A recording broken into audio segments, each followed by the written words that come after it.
when Bill and I first married, I'm going to put the cart before the horse a little bit here. When Bill and I first married, we could not have children. And he had 2 beautiful little boys. We could not have kids. I took my temperature every day, took fertility pills, had those horrible tests. Believe me, if you ever had any modesty, forget it. Because some of the tests are done in the hospital by a lab technician. You are not in a ladylike position. People are walking in and out. I had a janitor buffing the floor. I begged God for a baby for 5 years. I'm here to tell you God has a sense of humor. We bought a house, put in a swimming pool, and I was pregnant for 6 straight years. And my first son, Jared, was born the day before my 30th birthday.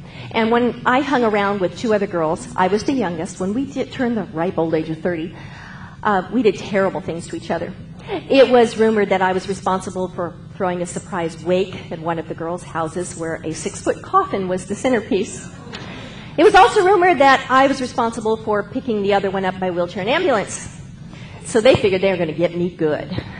But I was in the hospital having my son. They didn't quite let that stop, and they came in and they were wearing the black clothes, brought me dead black flowers, draped my bed in black crepe paper. The nurses are mortified. The nurses didn't realize it was my 30th birthday. What I didn't know is my son was seriously ill.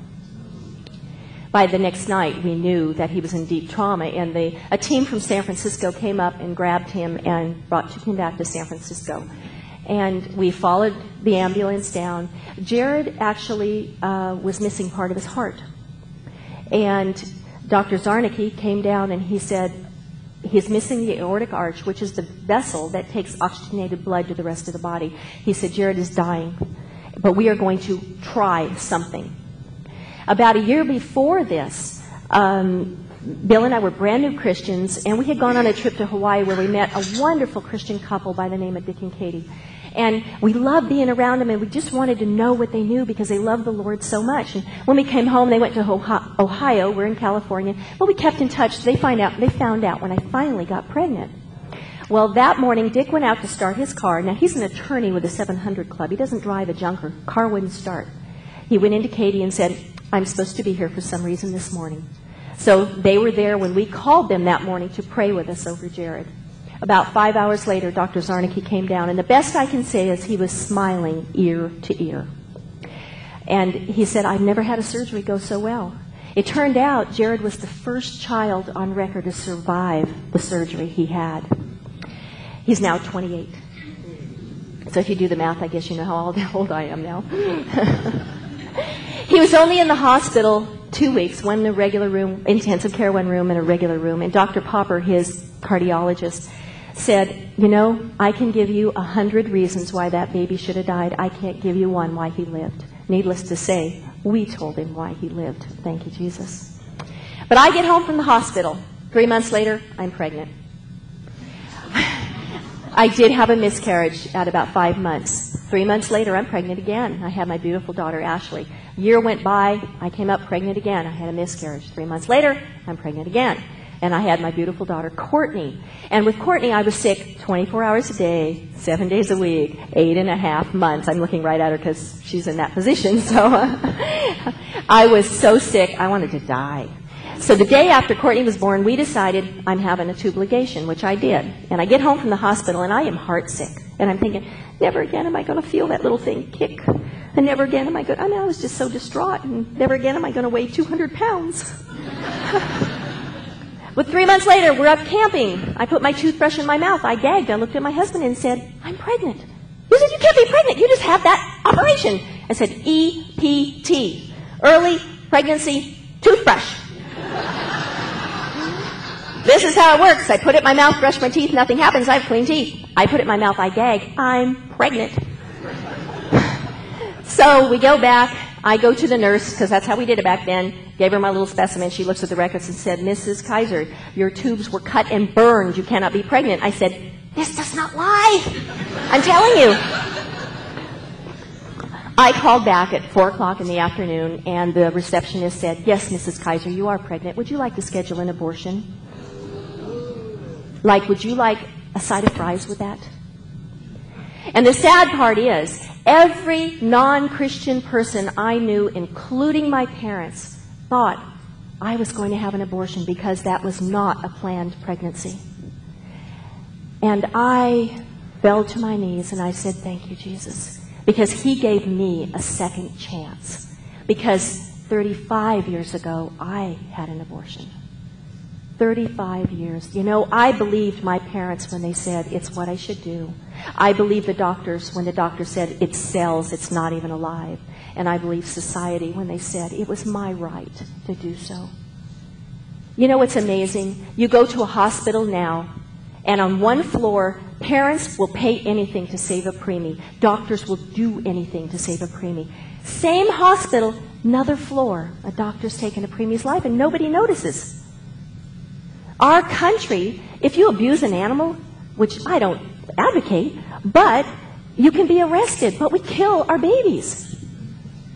Our country, we save the whales, save the trees, save the dung beetles, save the cougars, save the rattlesnakes. And we kill our babies. Our country is great about running out and helping any other country in distress, anyone that's being oppressed, and we kill our babies. And I was one of them. I have to tell you, when I first realized it was when I held my first son and I looked into that beautiful face and I had to come face to face with the reality that I had killed my own child. I am so thankful that before that time I had become a Christian, because I don't know where I would be today. I know I'd be part of the statistics. The statistics are that post-abortive women, 60% consider suicide. 28% actually attempted. 60% turn to drugs and alcohol to hide our pain and our shame and our guilt. And even more startling, you know, that they figure 1 out of 4 women have had abortions. 1 out of 4.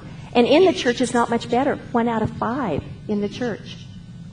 There's even a more startling statistic, is that every 24 seconds a baby is aborted. 24 seconds. Knowing God forgave me, you know, I'm so thankful for that, but it never will take away that hole in my heart. The hole in not knowing, you know, was it a boy, was it a girl? What would my child have done with its life? Wow. I watch the news, maybe you guys do too, news TV. Have you ever seen, I mean, we've all seen someone run into a burning building and bring out a child and save their life, or pull them out of a swimming pool and save their life. And they're heroes, and our heroes and heroines in the police departments and the fire departments and our Army, Navy, you know, all of the servicemen and women that are heroes and heroines. And you see all the time where they do extraordinary things to save not only fellow soldiers, but people they don't know. And I thought, what would that be like to actually know that you pulled a child out of a swimming pool and saved its life, or a person? I have to tell you, every one of you sitting here tonight, every one of you who gives time, who gives money, you are that hero and heroine, because you directly save these babies. You directly are responsible for saving these lives. What else in our lives, if you're not a pastor or you're not someone leading someone to Christ, what else do we do in our lives that has that far-reaching an effect? I cannot thank you enough. It's really hard when you stand up in front of a group of strangers and you tell them the dirtiest, nastiest part of your entire life. But you know, if it will save one child, it is so worth it. And if it will let you know how much those of us that have been on the other side, how much we love you and appreciate you. I am not paying you lip service. I mean it every ounce of my body. Thank you for supporting this center. Thank you so much.